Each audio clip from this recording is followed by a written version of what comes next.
I'm Kenneth, a relationship coach and a psychotherapist.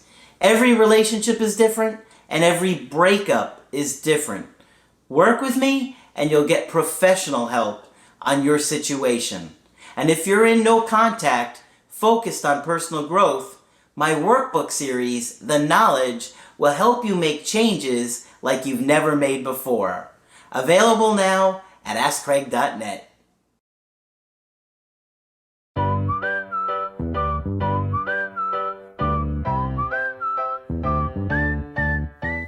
Hi there, I'm Coach Kenneth. I'm Coach Margaret. And I'm Coach Victoria. And today we're going to be talking about I'm running out of time to find a life partner. Oh no. You know, if you're going through a breakup, that may be one of the things you're thinking and feeling about your situation. Mm-hmm. That this relationship that I've been invested in maybe for many, many years, right. Some of you for decades, is all of a sudden over, and now you feel like, oh my gosh, I am running out of time.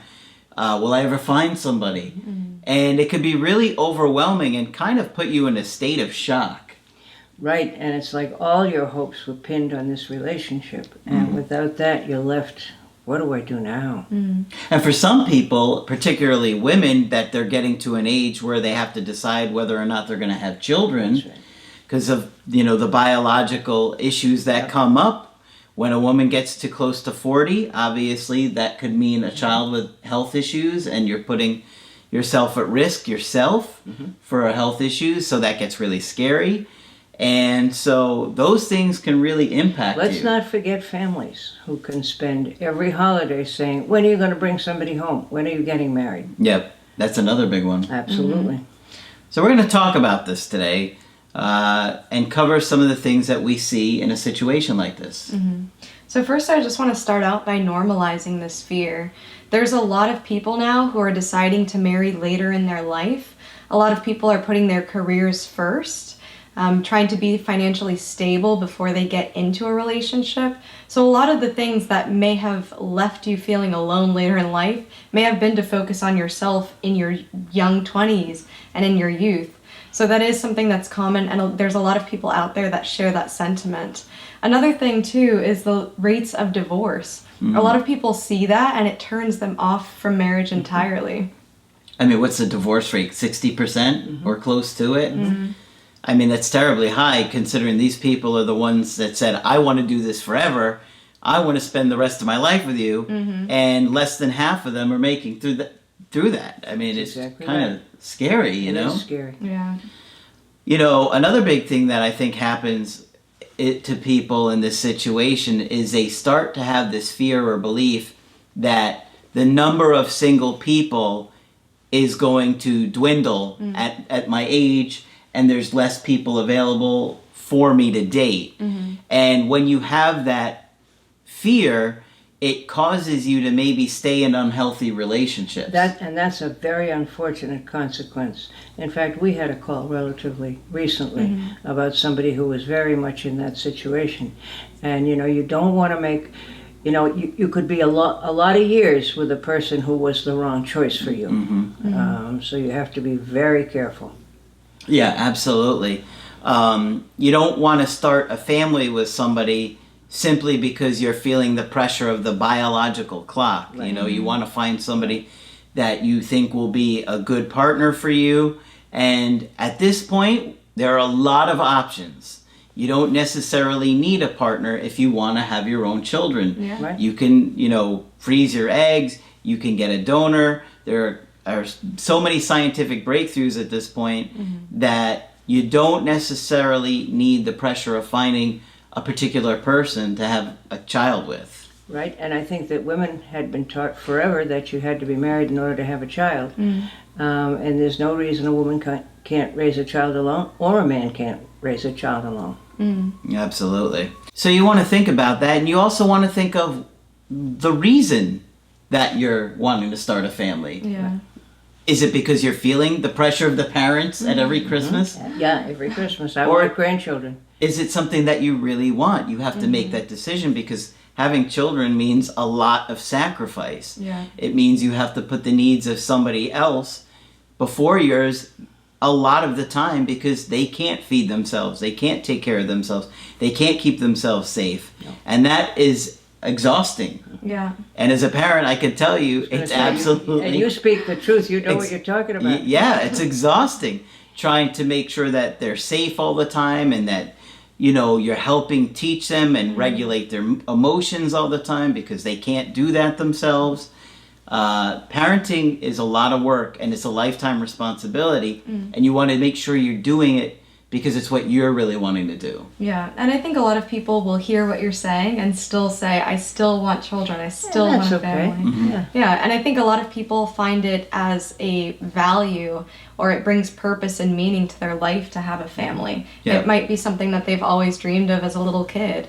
There is the other aspect that Margaret and Craig, you both touched on earlier about family pressure and families pressuring you to live your life in a certain way, whether that is to have children or to get married.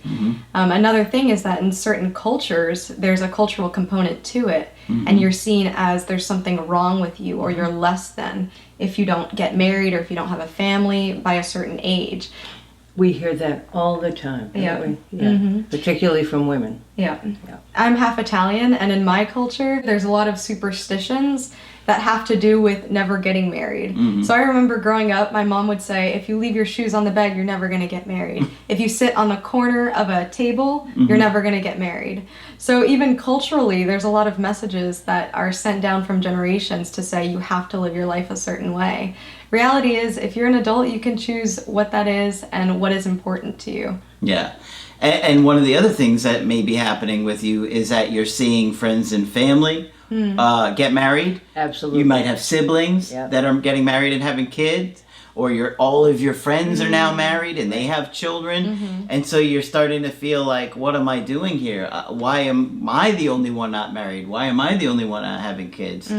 So, let me make a real quick cultural comment here. When I remember being a small child. It's a great memory. Yes, it is. It's over that For you many to- years, it's a great memory. Anyway, one of the first card games that I was taught as a little kid was a card game called Old Maid. Yeah. Others may remember it, I'm sure. Sure. But that just goes to tell you where the culture was. So there is a lot of social pressures from family, friends, almost from every direction to be in a relationship. And if you find yourself not in one, how do we cope with this? How do we cope with this fear, with this almost existential dread it can be for some of you? So where do we go from here? Well, I think it would be really helpful to kind of reevaluate and reassess the decisions you've made, depending upon how old you are, who you've dated, how long you were in those relationships for. Maybe there's a pattern going on there that, you know, that has kept you from being in a long-term relationship, that maybe you're pushing people away unconsciously or consciously. Maybe you're saying, oh, it's luck, but, you know, maybe it's really the decisions that you've made, that you've stayed in unhealthy situations for a long time, or with people that you thought were, quote unquote, I could change them, or they're going to change for me.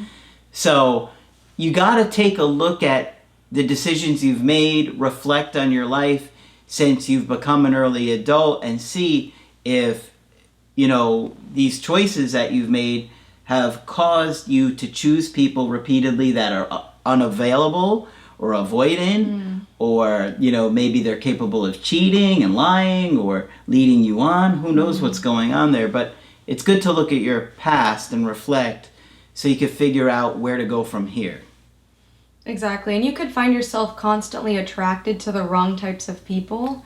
What could also happen is if you start dating somebody and you write them off immediately just because they don't fit your expectations of what a relationship should be, what your partner should be like.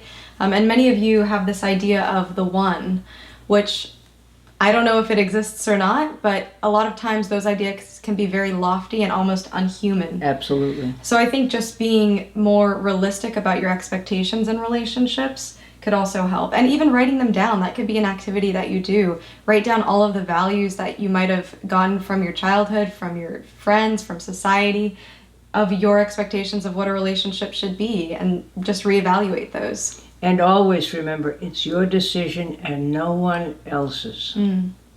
Yeah, you know, you might be at an age where you're feeling like there's not many people that I can meet that are single at this age, and you start to catastrophize, right? And you start to see or have these beliefs, these limiting beliefs that will cause you to maybe stay with somebody that's really unhealthy for you.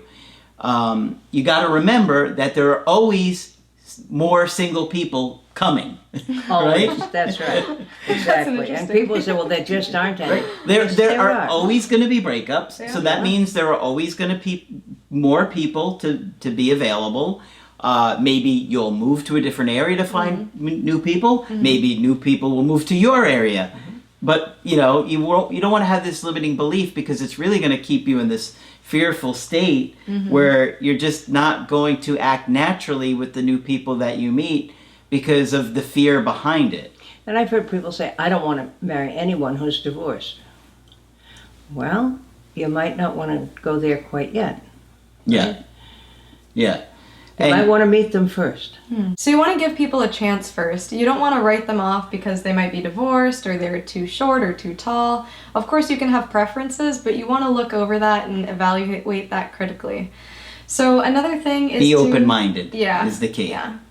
Another thing too is that you want to remember to stay as present as possible. A lot of times our mind can go into the future 10, 20 years thinking that we're going to be with cats and dying alone. Right. Which there's nothing wrong with cats. I like cats actually, but I think that's the iconic... Exes always wonder about the cats. Yeah. How's the cat? Yeah, Right. exactly. But like you say, don't catastrophize and don't look too far ahead. Right, because thinking in your fear can really be demoralizing and really debilitating. It can keep you from going out and meeting new people and giving people a chance. And you might think, well, I'm not in my 20s anymore. Like, I don't want to go out and go to bars and meet people like that. There are plenty of ways to meet people. There's meetup groups, there's different hobbies that you might be interested in, there's dance, there's lots of different opportunities. Sporting events, concerts, comedy clubs. There's a lot of Exactly. ways to meet new people. Online dating. Yeah.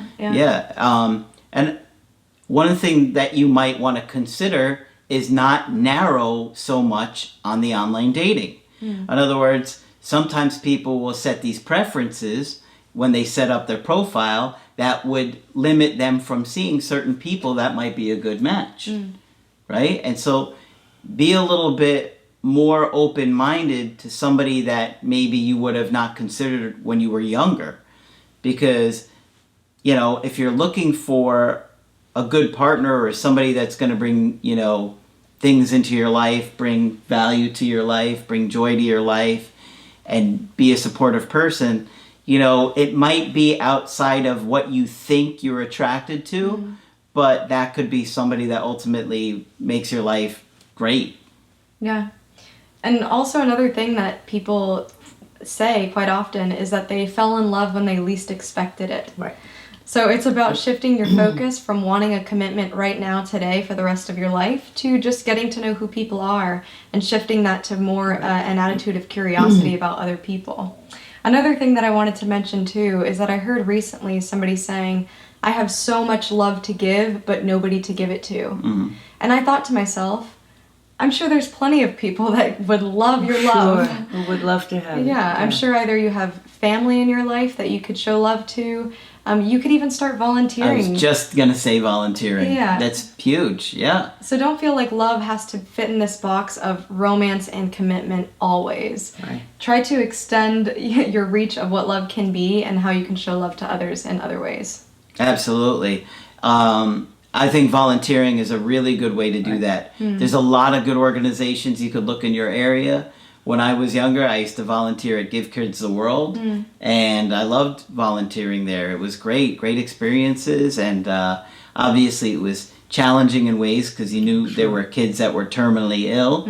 But, you know, if you could have little interactions with them here or there, doing different things at the volunteer place, wherever it may be, you'll feel good about yourself. Yes, you will. You'll feel great. And you might meet somebody there Sure. that also shows that they're a caring person that, you know, is willing to give to be there for other people. So that's another opportunity to meet new people or people that they know, Yeah. right? So hopefully this helps you feel a little bit better about your situation and, not cause you to feel like this is it. There are no other chances. There are no other opportunities. If you have to, you could look at moving to a more populated area if you're in a small town. Yeah, sure. Or, widening who you're looking at dating. But there's different ways of going about that. So don't feel so scared that because it didn't work out with this person that there'll never be somebody else. Yeah. And I get the sentiment too of wanting to spoil someone. You see everybody else in love and giving their partners little cute gifts and being thoughtful. Mm-hmm. You can be that for somebody. It doesn't have to be romantic always. Yeah, absolutely. All right. So hopefully you found this one helpful. And of course, if you want to get our help personally, you can go to my website, askcraig.net. Sign up for the coaching option that works best for you. I do email coaching and I do Skype. Coach Margaret is available for Skype coaching. If you feel that I can be helpful, please sign up. And Coach Victoria will continue to train with us. I'll be here. And right now she's doing calls with Margaret, but that won't be the case forever. Yeah. But if you sign up for a coaching with Margaret now, there's a good chance Vicky will be on the call too. So that's it. It's very fair to say people have found her helpful. I hope so. She is. Only a little bit, but she's great. Just kidding. All right, so that's it for this video. I'm Coach Craig Kenneth. I'm Coach Margaret. And I'm Coach Victoria. And we will talk with you soon. To get my help personally, go to askcraig.net and click on Schedule Coaching and choose the option that works best for you. I do email coaching or Skype. To schedule a coaching with Margaret, click on Margaret on the top of the page and order a Skype with her. For the Knowledge Creative Healing course, click on the link at the top of the page and click Get Started Now.